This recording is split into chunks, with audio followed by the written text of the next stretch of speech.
Rick. I believe one of the recovery helicopters has established contact with them. 3 miles north of the 300 radio, 3 miles, I have a visual. He is bearing a 145 from me, 6,000. I have pretty good feel he looks good. Okay, that's there, very.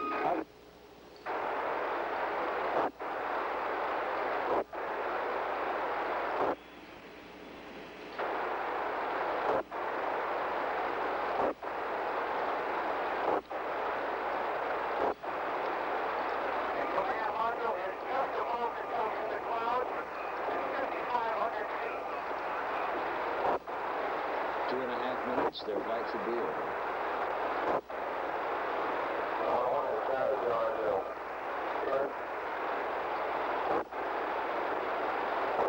There they are. Let's call in downrange. Beautiful picture. A beautiful picture on the screen. A clear, beautiful view of the command module coming down in a big patch of clear sky directly ahead of the bow of the Hornet. There's the module itself, suspended under those big 83-foot diameter parachutes. They are international orange and white in color, and we can see those colors clearly from the flight deck of the Hornet. Peter? This is probably the most spectacular view of an entry that we have seen.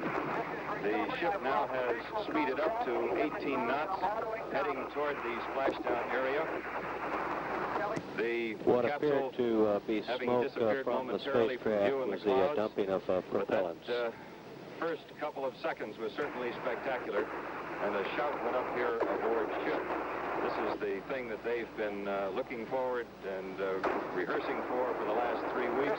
Some of them, of course, have been out before on the same type of mission when they were picking up the astronauts from Apollo 11. There is a possibility, of course, that when it lands on the water, the spacecraft may tip over. This is what they call stable 2 position. It is no cause for alarm. It has happened before. And now again we see a beautiful picture of the descending spacecraft with its 3 parachutes in the morning sun here in mid-Pacific. We couldn't ask for a better view.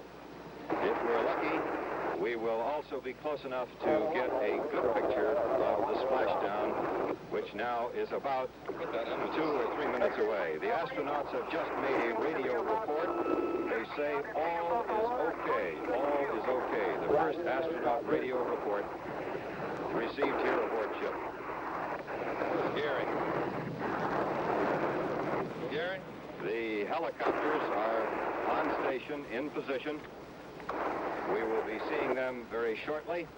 And the operation for recovery, which is very complicated but very much rehearsed.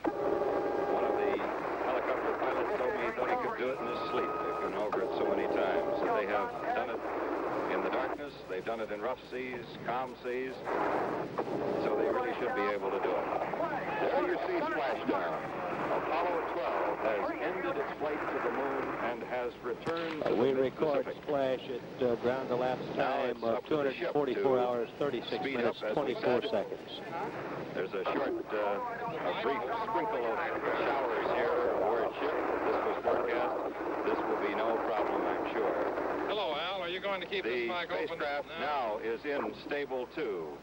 That is to say, it has tipped nose over.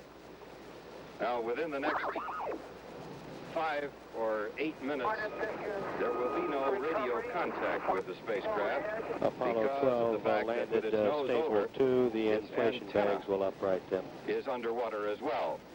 This is nothing really alarming. It has happened on 3 of the Apollo landings, Apollo 7, 8, and 11. Apollo 9 and 10 were landed and stayed upright. The recovery helicopter now reports it is on station. The spacecraft will be right. It takes about 6 to 8 minutes to upright the command module from a stable 2 position with apex up.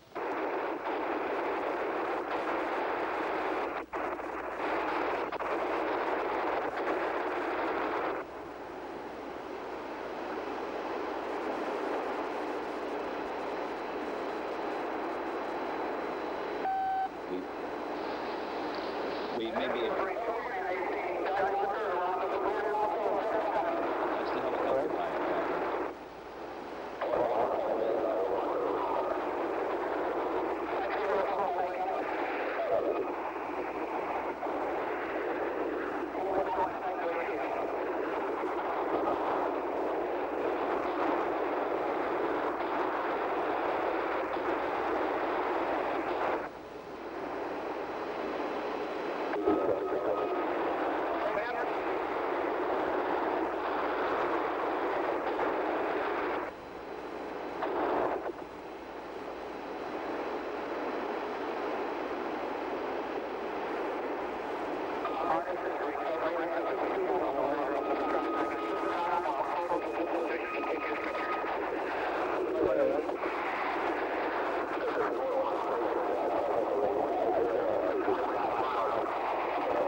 That's the helicopter pilot.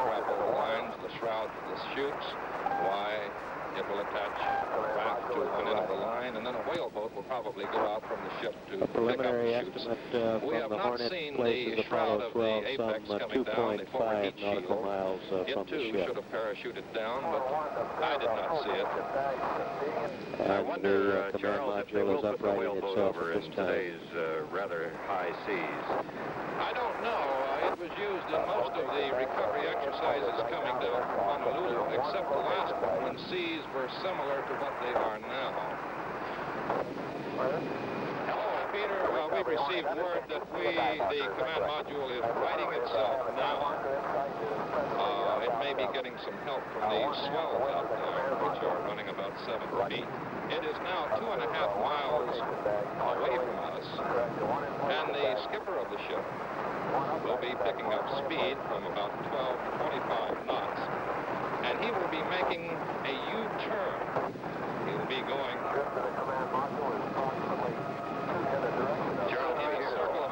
almost a circle at an angle of about 270 degrees so that he can come around upwind of the command module and have it off his port side. We hear now that the dive marker is on the water.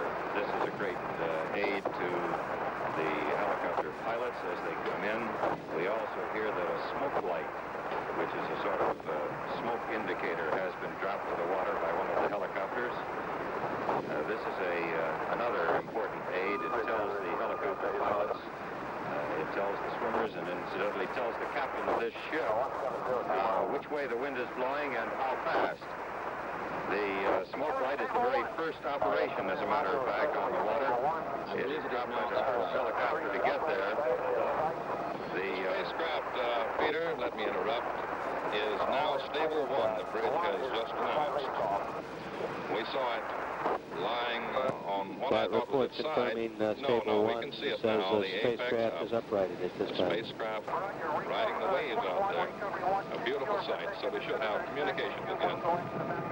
Actually, what we see and what we will be seeing from time to time is what appears to be the spacecraft either underwater or almost underwater. I believe those are balloons on the apex of the spacecraft, Peter. Yes, I believe they are, Charles.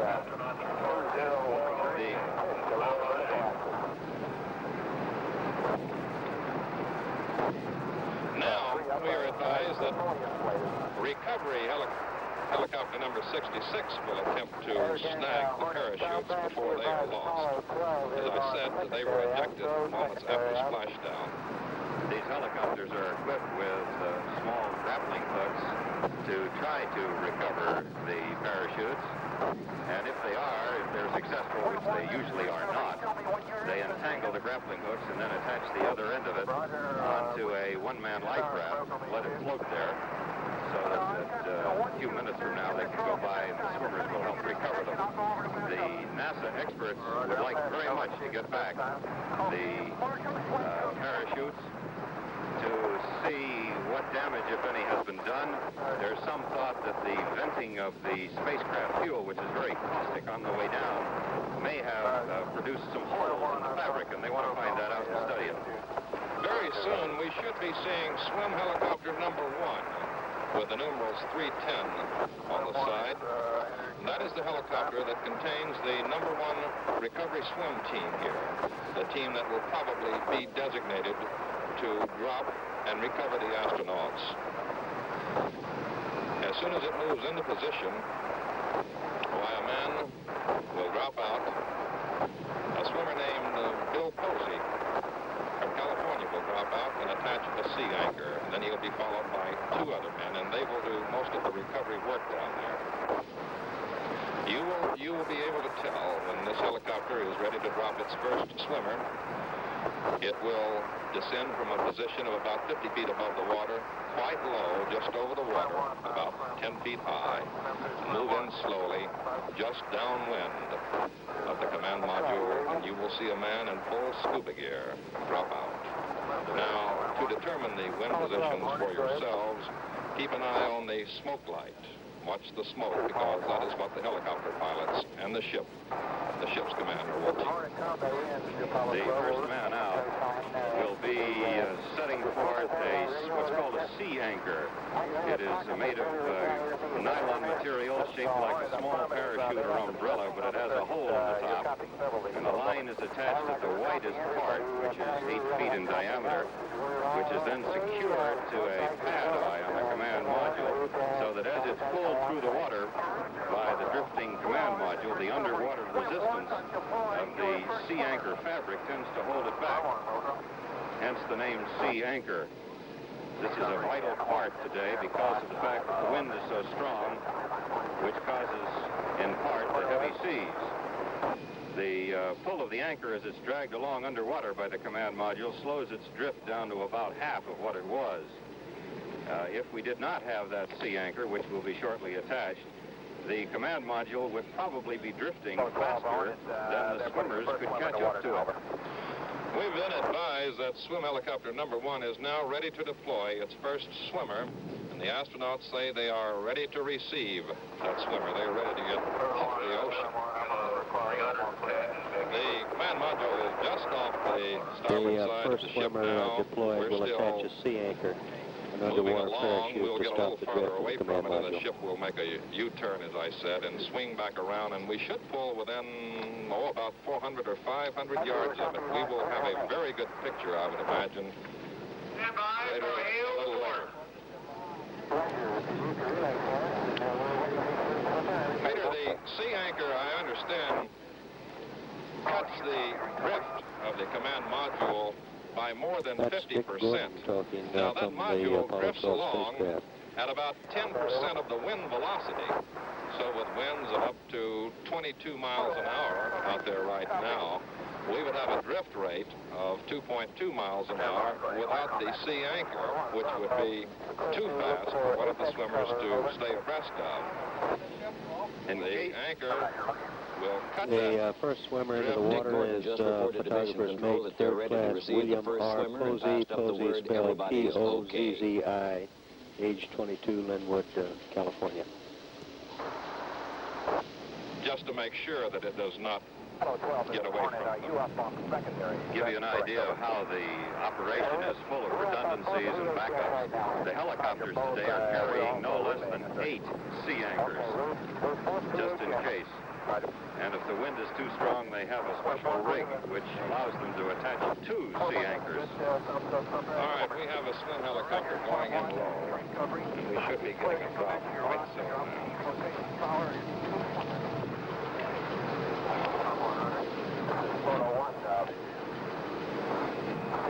That helicopter will ascend, as I said, to about 10 feet. And a man will emerge with full scuba gear on, wearing one tank. It's down just above the water now. Almost ready, going in at about 10 knots.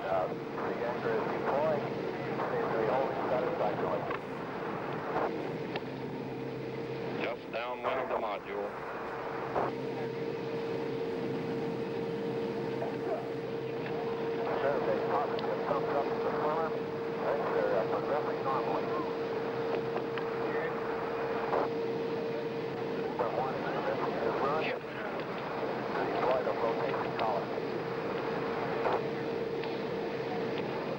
There he Swim goes, one the man into the will water. drop the There he goes. flotation collar Into the and water. two additional swimmers.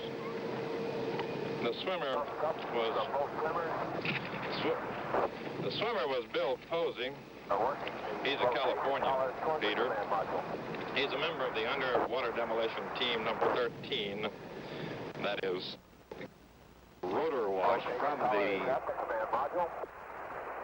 3 swimmers in attendance.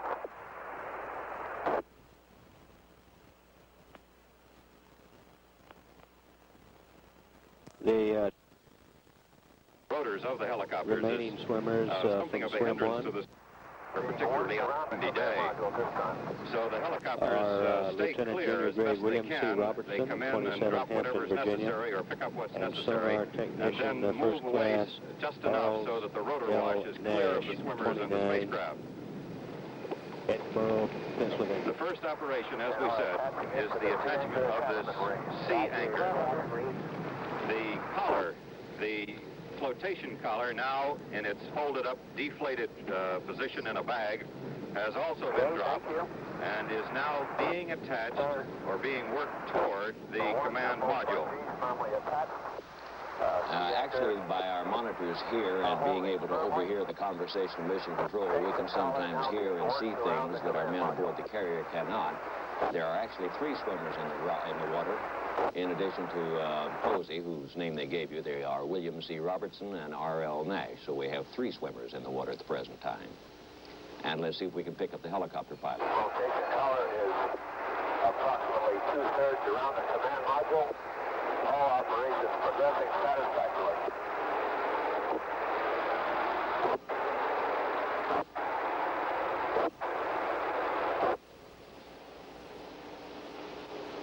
The flotation collar is pulled out one side at a time and pulled around with bungee lines.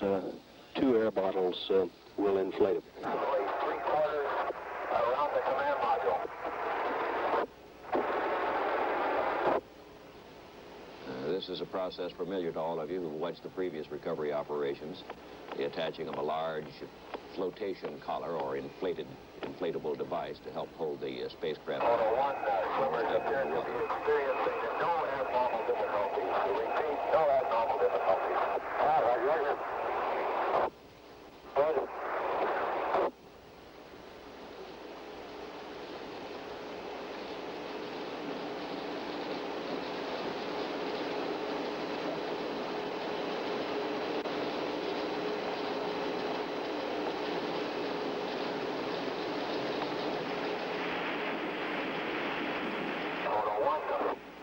Installation progressing normally.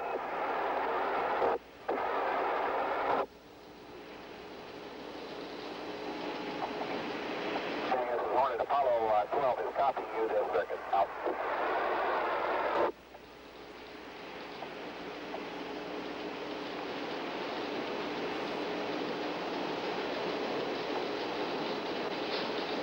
In a little while, you will see essentially a repetition of the procedures they went through with Photo 1, Apollo 11. collar installation progressing normally. Collar is now all the way around the command module. Word again is that they're proceeding normally. Some of the swimmers will have to pass in some special garments to the crew inside, part of their quarantine process. There'll be a little scrubbing going on to disinfect them, as it were. Well, there's no evidence so far that they've been infected. Photo 1, the swimmers are making their final test on the collar installation prior to inflation. Photo 1 observes inflation commencing. Inflation approximately 1/3 complete. The special suits they'll be handed this time vary considerably from those that were used on the first landing after a moon trip. Much simpler, and we're told much easier to get into and out of.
getting a running commentary here from the helicopter pilot. You're clear to deploy one raft. Saying we're about ready to drop off one raft. And these two have been redesigned so they don't tip over so easy and so easily in the blast from the rotors of the helicopter or from the seas. Final adjustments on these caps. Two swimmers are standing by approximately 30 feet downwind, standing by to receive raft number 1. The first of 3 rafts will be deployed very shortly.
Sure how much of this you can understand. He said the raft had been inflated and was being attached to the command module.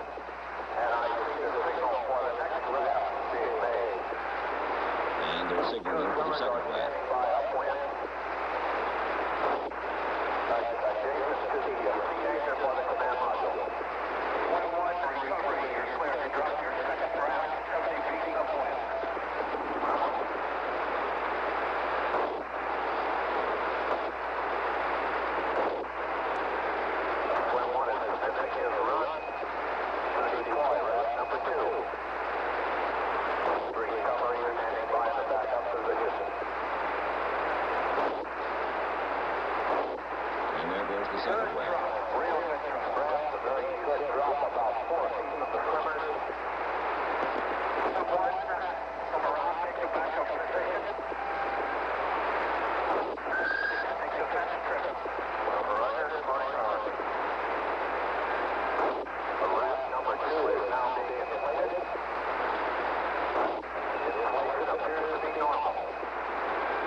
Yankee Clipper for 10 days, a space-worthy vessel, now proving to be a seaworthy vessel. We're standing by.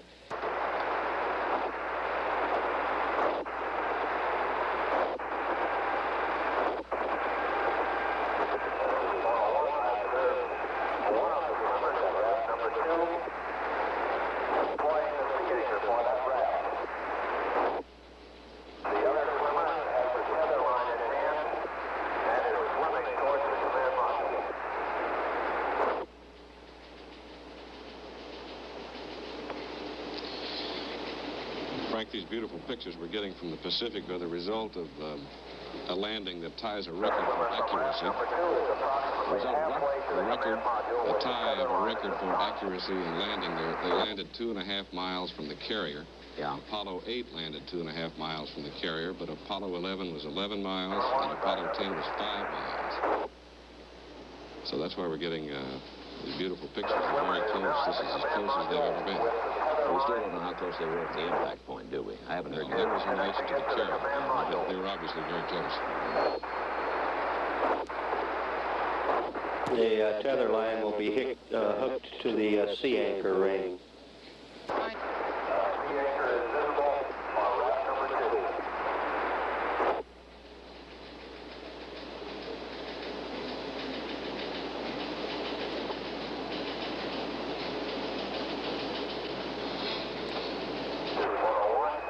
One swimmer is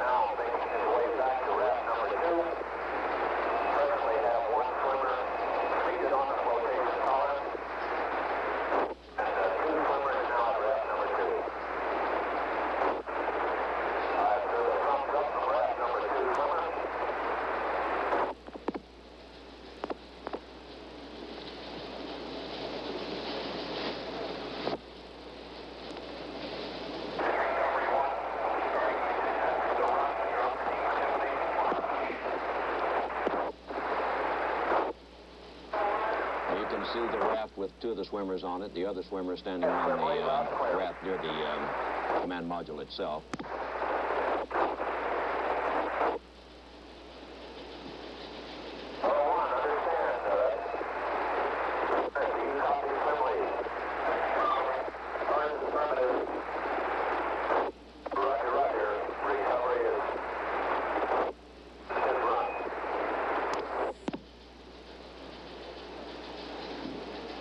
And the last word we had on how they're faring inside that bobbing command module is that everybody's okay. They're all Navy men and probably wouldn't complain about the seas in any event.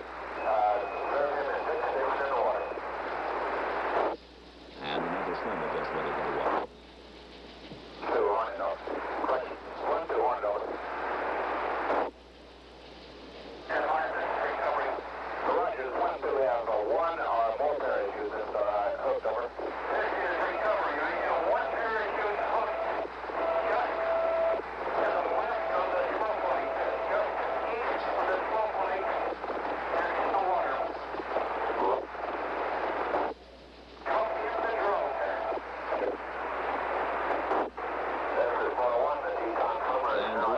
Swimmer to get dropped into the water was the man who will take part in these decontamination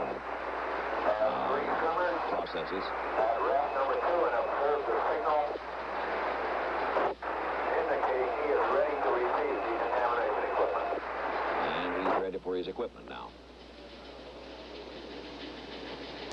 The last swimmer in was a decontamination swimmer, Lieutenant Junior Grade Ernest Lee Janke.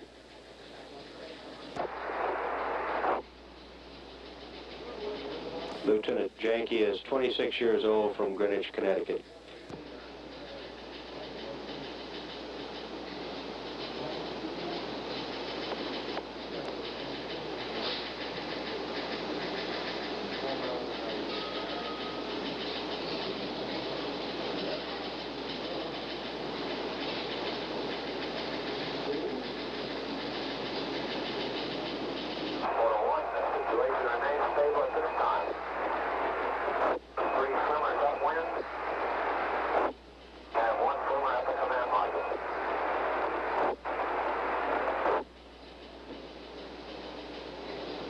I believe it was Peter Hackus mentioning earlier, they've rehearsed this many times. Each man has his assignment. He knows what chore he's supposed to perform.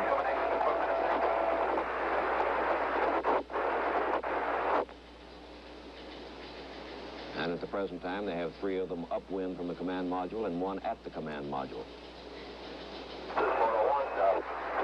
All operations normal at this time.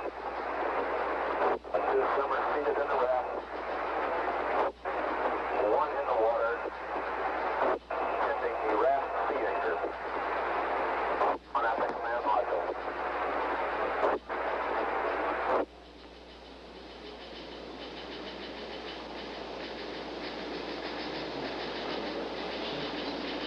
Photo 1, the command module is riding in a very stable condition.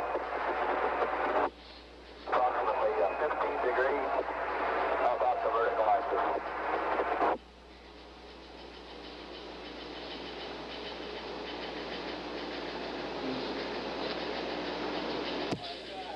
At a given point, the Apollo 12 crew will open the hatch and receive flight coveralls and face masks from the decontamination swimmer who will be standing on the flotation collar.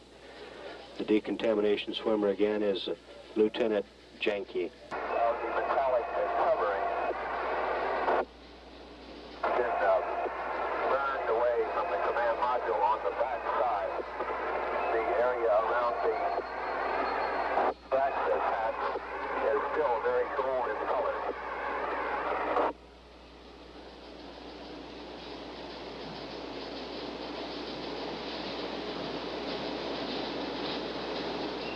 Photo 1, the uprighting bag.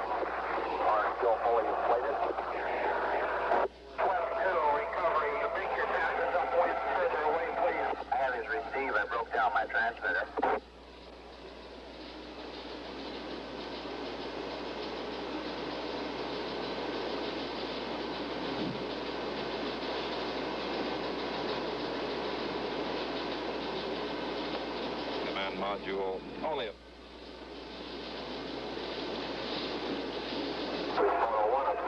Ascending leader, position. Recovery Hornet. Those three things that look like balloons on top are in effect that. When it came in with the narrow end underwater, they inflated, and since they're attached to the narrow end, they rose to the surface and brought the narrow end to the top with them and uprighted the command module. Next to the smoke plate with another smoke.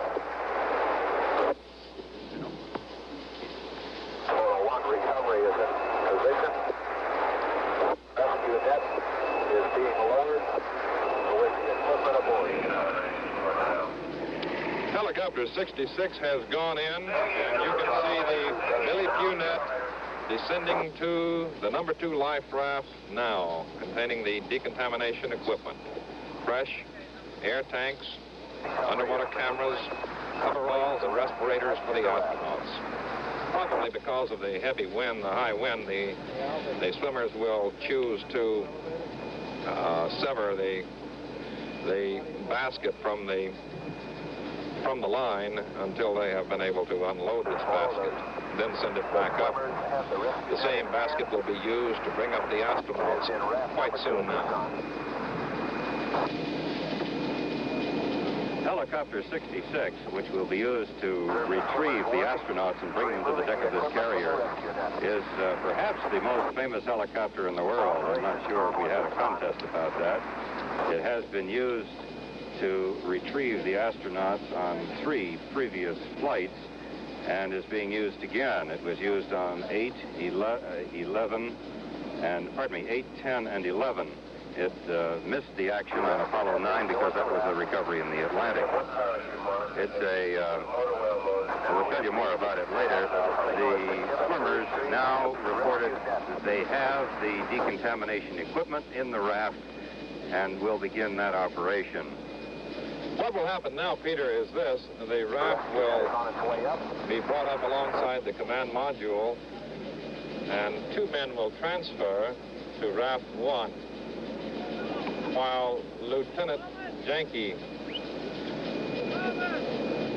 hands the coveralls and the respirators into the astronauts. It will take them 3 to 4 minutes to change into those garments. Meanwhile, the other swimmers will stand by to be of assistance in the event they are needed. The astronauts, if they are looking out of their hatch, may be able to see a sign written under the belly of Helicopter 66, a sign that says, "Welcome home, Yankee." That's a variation of "Go home, Yankee," and of course refers to the name of the command module, the Yankee Clipper. I watched the man paint that on the hull of the helicopter last night, Charles. He had to lie down on his back like Michelangelo, and he did a good job. This particular helicopter, which has been used 3 times before, has had 2 other greetings painted on its bottom, which are the first things, more or less, that the astronauts see when they look up through their hatch window. Of course, they had "Welcome Home, Yankee" for this one. The last time it read "Hail Columbia," and the time before that it had "Hello, dear Charlie Brown." The whaleboat has been lowered over the side of this ship, and there you can see it now, proceeding through somewhat heavy seas. Somewhat, Peter. The crew in life jackets. This whaleboat was involved in a somewhat minor accident earlier when there was a man overboard drill on this ship. One of the members of the crew of the whaleboat was rather seriously injured, and after a day or so aboard the carrier, he was flown to a hospital at Pearl Harbor. Now you can see the decon swimmer, Lieutenant Juszczak, getting onto the flotation collar. Very soon he should be opening that hatch to pass in the coveralls, while his companions, Robertson and Nash and Posey, are waiting outside in the other raft, upwind, to avoid any contamination to them. Speaking as we were a moment ago about things that are painted on Helicopter 66, I think you'll notice when it comes back aboard ship, and surely the camera will pick it up, Up at the bow of the helicopter, at the front of the helicopter, when it left the ship, there were 3 little symbols indicating the 3 Apollo astronaut pickups in which it has participated. When it returns to the ship, there will be 4 painted on the side. Actually, it was painted before it left the ship and covered over with paper, and the pilot pulled a string and removed the paper, so when it comes back, it should have 4 of those emblems on the side. The swimmer at the command module now is pulling in raft number 2, which may be just a little difficult in the winds he's fighting. He's wearing full scuba gear, as are all of the swimmers, for a couple of reasons. It will prevent any burns or injury to them from fuel residue that might be in the water. The astronauts burned out the residue in their nozzles after the chutes were deployed and flushed out the system, the RCS system, with helium. But now it appears that some residue may have remained, and the oxidizer used to power this module, nitrogen tetroxide, turns on contact with water into nitric acid and is highly caustic. One thing NASA will want to look at is the condition of that parachute to make sure there are no burns on it from acid coming down. The pilot of that number 66 helicopter, incidentally, is the executive officer of the helicopter squadron number 4, which is aboard this ship. And he told me that he's been flooded with letters. His name is Warren Ott, by the way, Commander Warren Ott of St. Louis, Missouri. He says he's been flooded with letters from people wanting parts of number 66 as souvenirs. But Commander Ott says he's sorry. They want to keep 66 flying for some time. And when its active days are over, someday, 66 will go to the Smithsonian in Washington, where presumably it will hang or set on a pedestal along with Lindbergh's plane and the other historic aircraft. Commander Ott has been in the Navy for 16 years. He's been checked out in 20 different kinds of aircraft, and he's been through a number of rehearsals of this one, so he knows exactly what he's doing. The junior officers aboard the ship say that they'll give a party for Commander Ott when his job is completed today, but no party for number 66. We might mention those other people aboard, Peter. Lieutenant Junior Grade Glenn Casey is the co-pilot. The chief in the aft section is Ken Cunningham, and the second-class petty officer with him is Abram Dominguez. Now, a good picture of decon swimmer Ernie Janke standing on the flotation collar. The other men...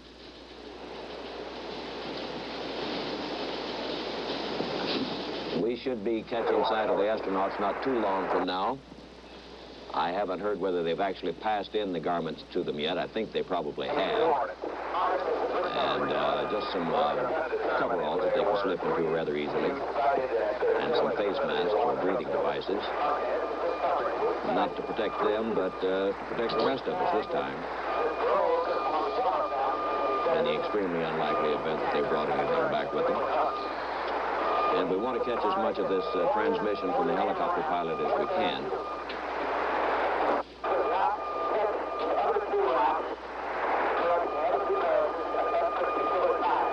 The hatch appears to be open. Closing it now.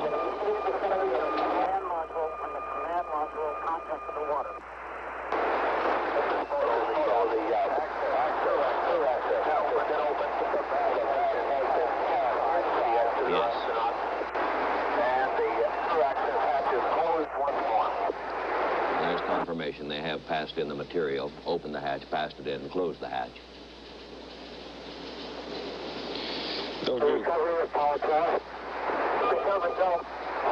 going to have the windows outside here. They'll go through exactly the same procedures as the Apollo 11 crew went through. They'll stay isolated in that little house trailer affair and then at the receiving laboratory in Houston for a total of 21 days from last Friday. when they got back aboard the command module in mid-orbit.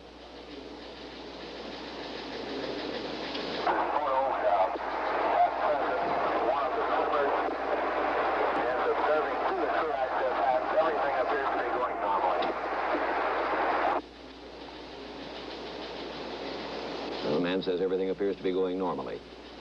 You see the man scrambling around the flotation collar there, the 2 life rafts attached to the command module, the whole complex bobbing around in the ocean.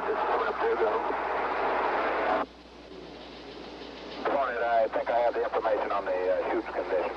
Run to Photo 1 now. Access hatch was opened at time 3:06 and 5 seconds.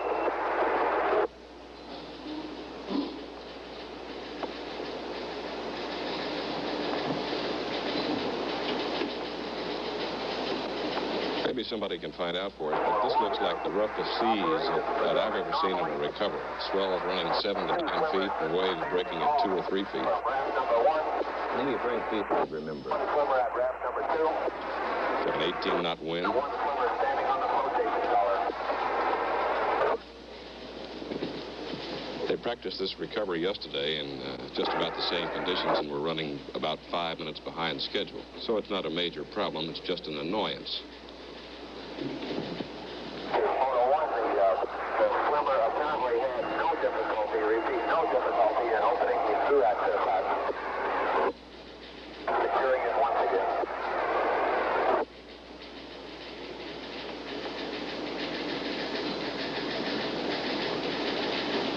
The swimmer on the flotation collar is observing the action inside the command module through the through access hatch, the window.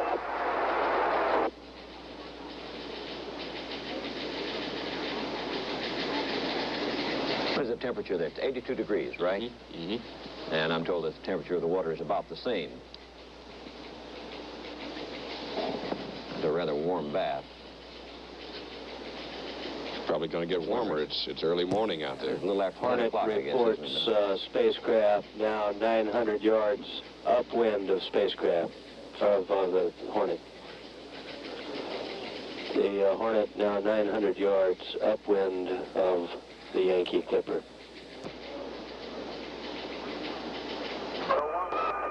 You see them scrambling out shortly. Then the helicopter will lower that little cage-like device and bring them up one at a time. Well, if there's any particular order for them to leave the ship, I would expect Conrad might be the last. He's the commander. Navy tradition has it that the captain is the last to leave the craft.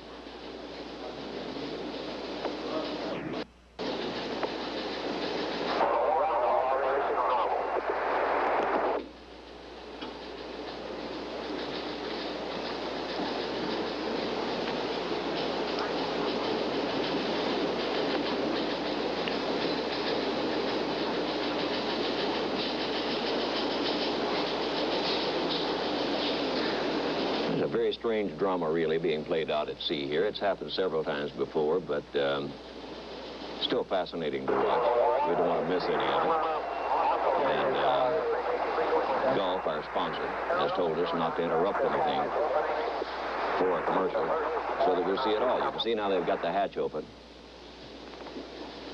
First He's got the hatch open.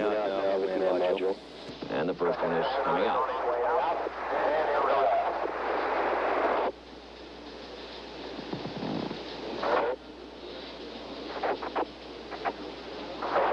Outside. All 3 astronauts now on the raft.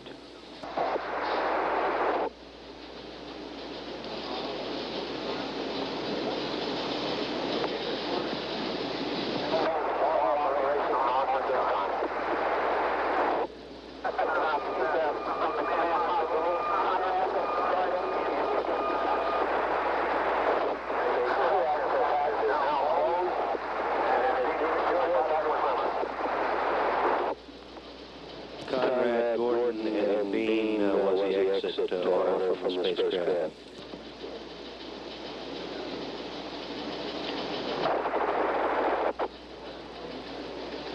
Well, the commander wasn't the last to leave. He was the first to leave. Maybe he'll be the last to go up. Maybe he won't.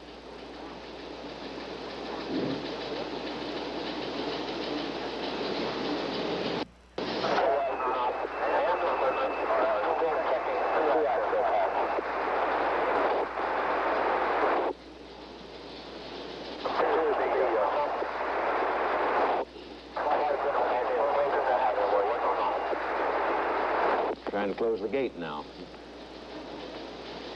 They don't want water to get inside, damage anything.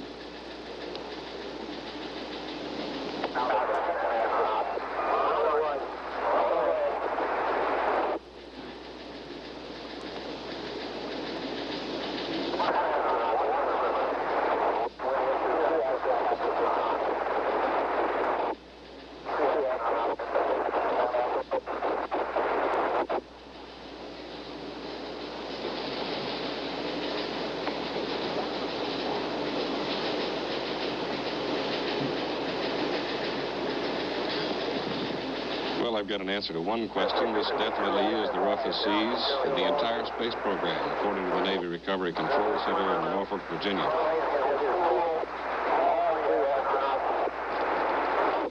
You got a good research staff. 7-foot swells. I have just secured all 3 astronauts now in raft 1.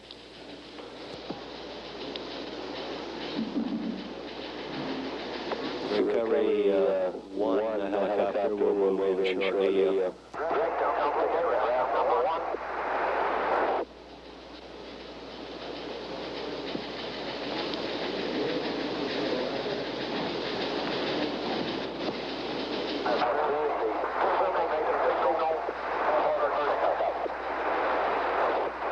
Pickup should begin. The pickups will be made with recovery net or so-called Billy Q net, which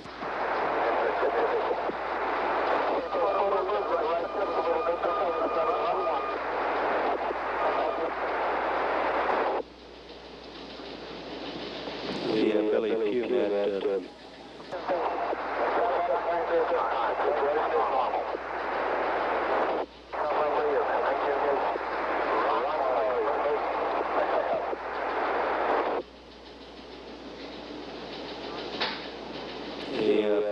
Recovery net or Billy Q net looks much like a hanging chair.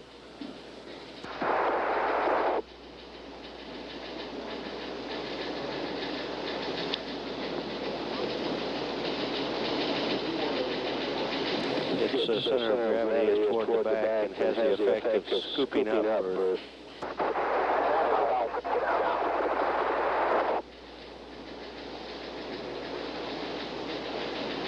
Should be lowering it now.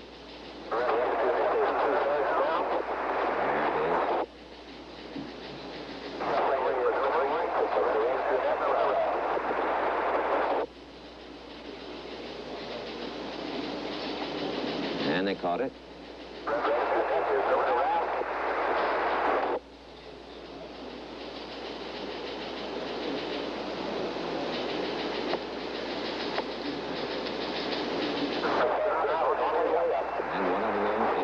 Once more airborne.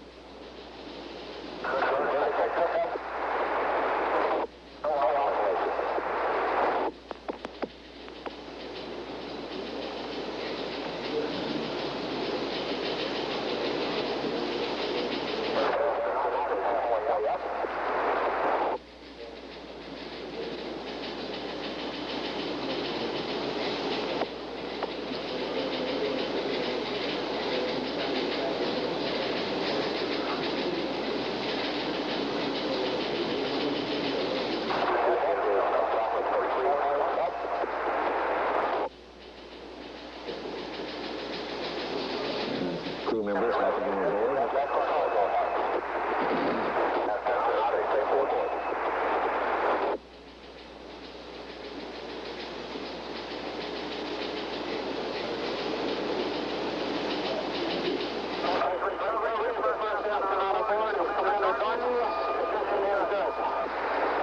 You say Gordon? Mm-hmm.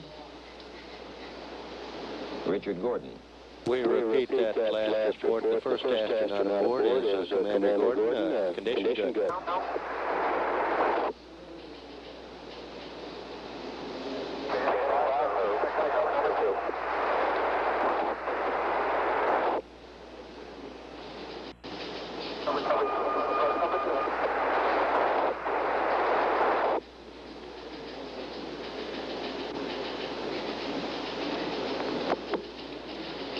We get asked from time to time why they don't try to land these capsules on the Earth. For two basic reasons. First and most important is they can make them a lot lighter if they land in the ocean. It's a softer landing. They'd have to make the structures much stronger and heavier if they were to withstand the shock of landing on Earth, on the ground.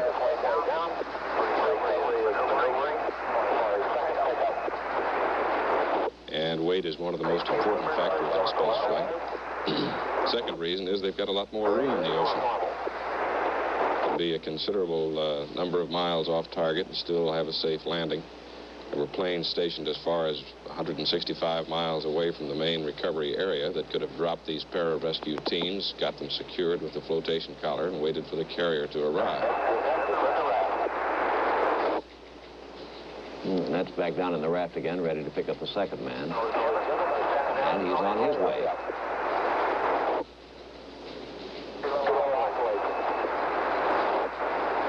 It's a lot less dangerous, too. It'd be quite a sight for one of these things to come down in the middle of Philadelphia.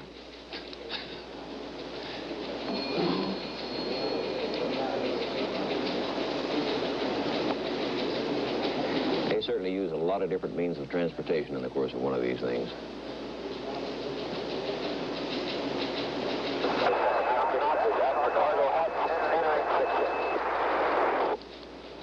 I'll say that's mean, just to see. I think you're right. Let's see.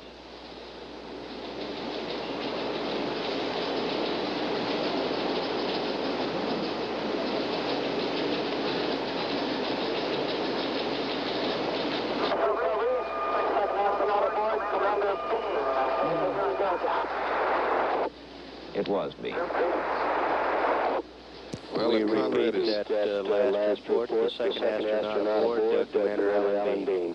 If he's not the last to leave the craft, he's going to be the last to leave the raft.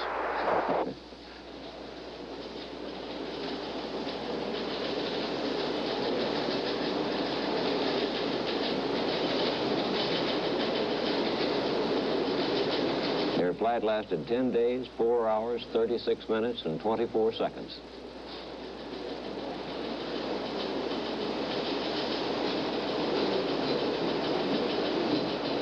And they've been on the water now almost an hour.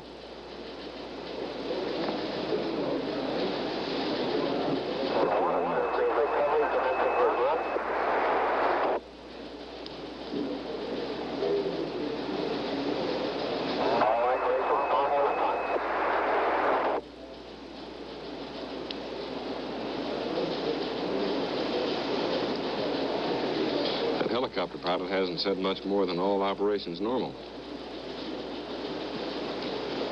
Which is good to hear.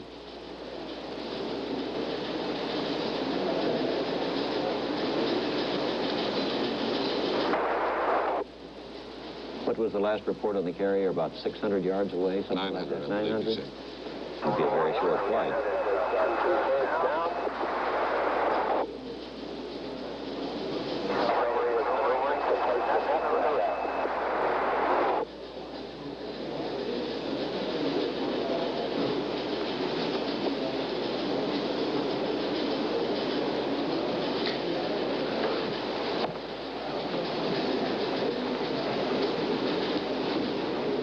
Communications we're hearing are not from this helicopter. It's from another one nearby. It has photographers aboard. It's called a photo helicopter. And they should be snaring the basket for transport of their final passenger. And I believe they appear to have it.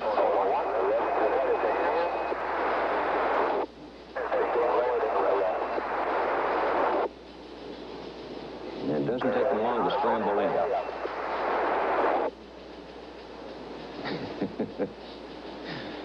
Sitting in there like a little canary. Knowing him, he's probably singing. Well, if there was ever a catbird seat, that's it.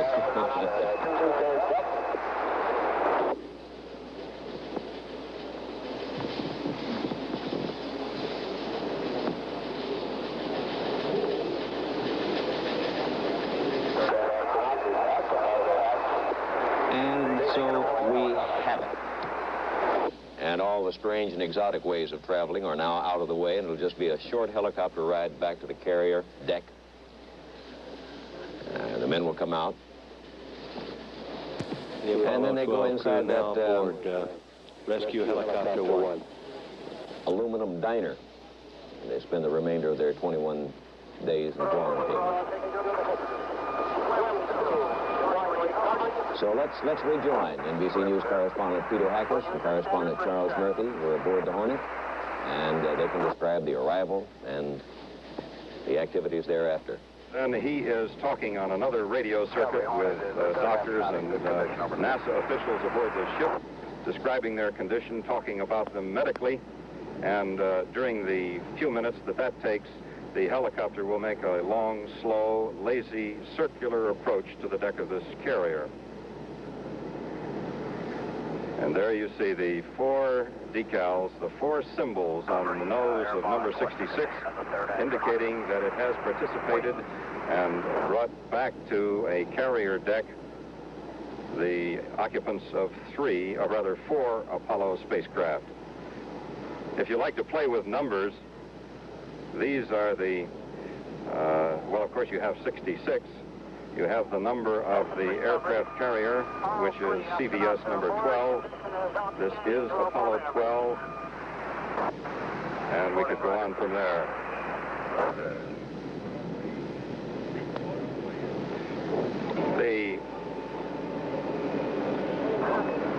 All the astronauts are aboard helicopter 66, and all are in good condition. They will be arriving on the flight deck in helicopter 66 in 2 or 3 minutes. As Peter Hackus said, the flight surgeon aboard the helicopter, Dr. Clarence Jernigan, needs time to consult with surgeons aboard the carrier about decontamination procedures, about whether they were properly observed. If it is decided that they were properly observed, that no one else was contaminated, why the helicopter will come in and land on spot 5, just short of elevator number 2. And the astronauts will go below and enter quarantine. Now, if it is decided that someone else may have been exposed to the possibility of contamination, why those persons would have to enter the backup quarantine trailer. We don't believe, of course, that has happened. We've just been told that the astronauts are in outstanding condition. That word coming from helicopter 66 from Dr. Jernigan. The ship itself is making a turn again. It is turning directly into the wind now. This is necessary.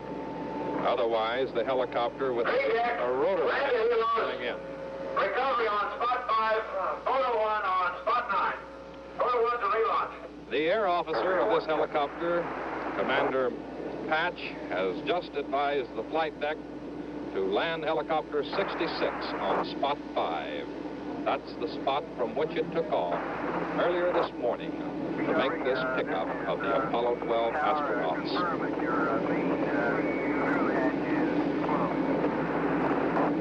Standing by is a ground crew, Airedales, these men are called by the Navy, to assist in the bending of the rotor blades back on the helicopter.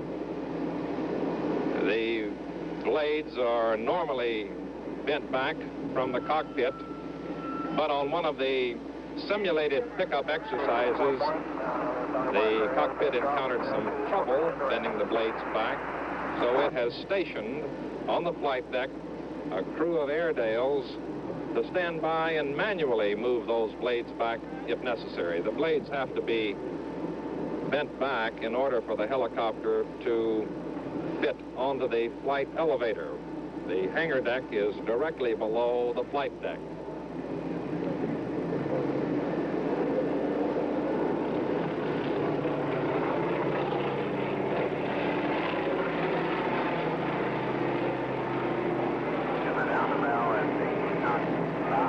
Several hundred sailors out on the flight deck here to see helicopter 66 come in and the mission of Apollo 12 end. Among them are 30 members of the ship's band.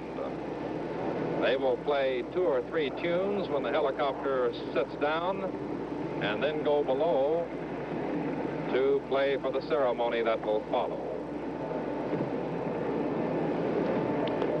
Before going out today, the crew of Helicopter 66 had a stencil painted onto the nose of that ship,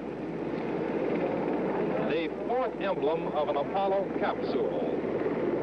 As Peter has mentioned, this helicopter has picked up the Apollo 8, the Apollo 10, the Apollo 11, and now the Apollo 12 astronauts.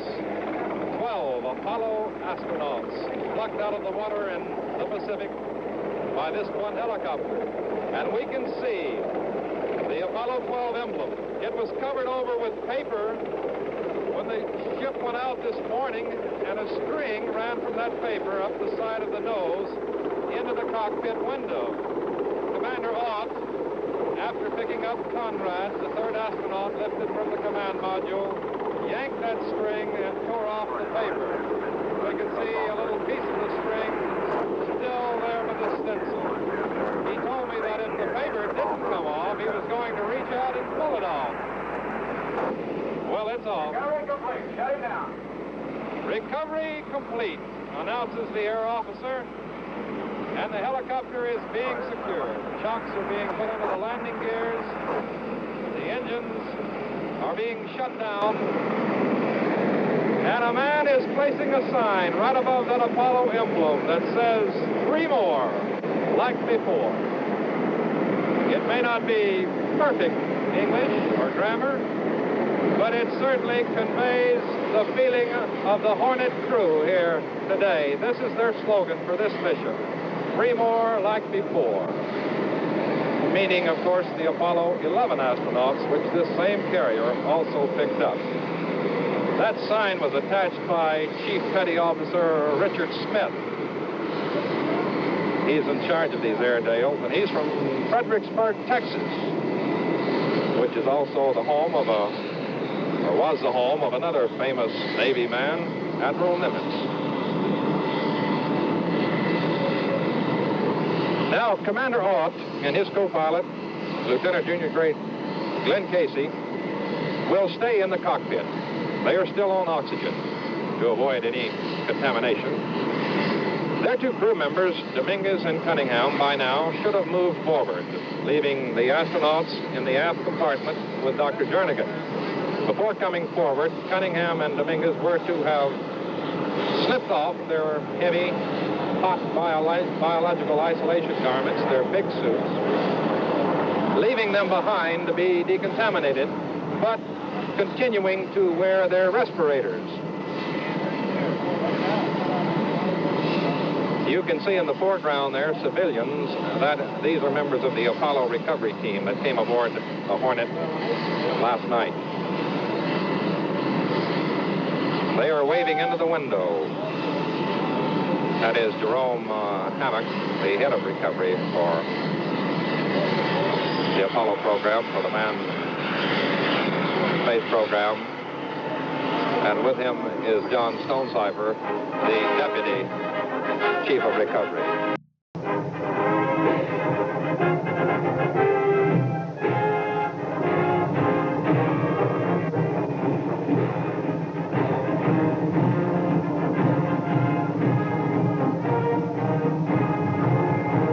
John Stonecipher and Jerome Hammock of the NASA recovery team.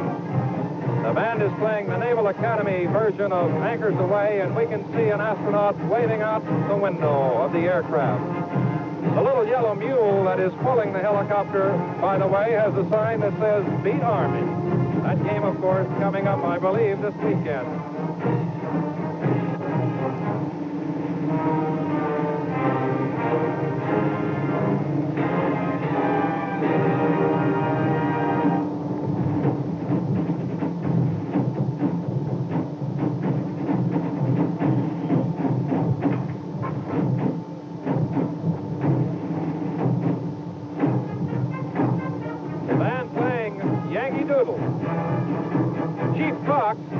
James Fox, the band leader, looked all through his repertory to find a song that contained the word Yankee in honor of the Yankee Clipper, and this was the only one he could come up with, but it seemed singularly appropriate.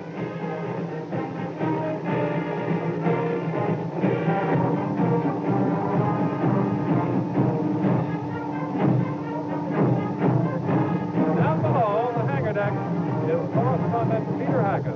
Peter?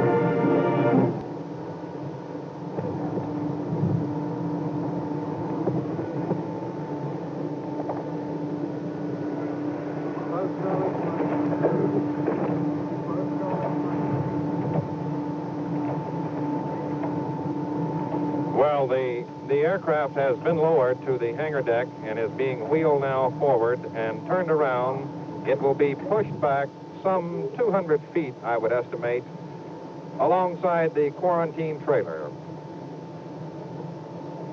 And then the astronauts will exit, and we will get a better look at them as they step some 35 to 40 feet to enter the trailer. They will, of course, be wearing their respirators, and we won't see all of their features, but we should be able to tell who they are, of course. We can see someone now. You can see the astronauts inside the helicopter, which is at the moment being towed into position next to the mobile quarantine facility, this trailer-like object on the hangar deck in which they'll be spending at least the next 5 days before they get to Houston. A number of VIPs, officials, have gathered here. We'll be telling you about them in a moment. There you see the helicopter now being backed into position very slowly on the hangar deck, which is one deck below the flight deck. The astronauts still inside. The quarantine rules being observed. A number of NASA officials walking along with the helicopter, which is being pushed into position. Now you see the plastic entryway, which is rigged up just outside the mobile quarantine facility. This has nothing to do, actually, with the arrival of the astronauts. This is an anticipation of the arrival of the spacecraft, which will be hooked up to it, here again, to preserve the quarantine integrity. Helicopter 66 being rolled into position. In a moment, the astronauts will be out and on deck. Some NASA people will move over a small wooden step. And here you see that step now being moved into place by John Stonecipher on the right, Fred Swanholz on the left of the NASA recovery team. The three astronauts now coming forward and with their respirators on. I'll be darned if I can tell which is who. The three astronauts now walking briefly across the hangar deck and into the facility, there to be locked up again. There's the doctor, Dr. Jernigan, and Randy Stone, the technician inside, and they will remain now in quarantine for another 18 days, which is the full 3 weeks. They count the 3-day trip back from the moon as part of that quarantine. The helicopter number 66 being rolled away from that spot. It will be taken back to the flight deck, where it too will be decontaminated. It will be filled with formaldehyde gas, and that presumably will be the end of all moon bugs, if there are any in there. Now you see a picture of the outside door in which the astronauts... This is Mission Control in Houston, Texas. I expect watching television screens. observing the recovery operations, and they've just seen the astronauts disappear inside their own little home, where they'll be spending the next several days.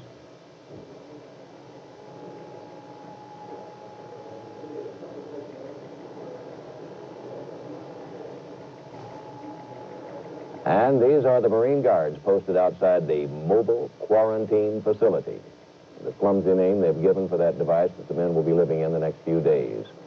And it has a window at the rear with a curtain over it at the moment. I suspect they'll draw those curtains in a little while, and we'll get a chance to see them without the face masks. In any event, we will be back in just a moment. Now here is a word from Go.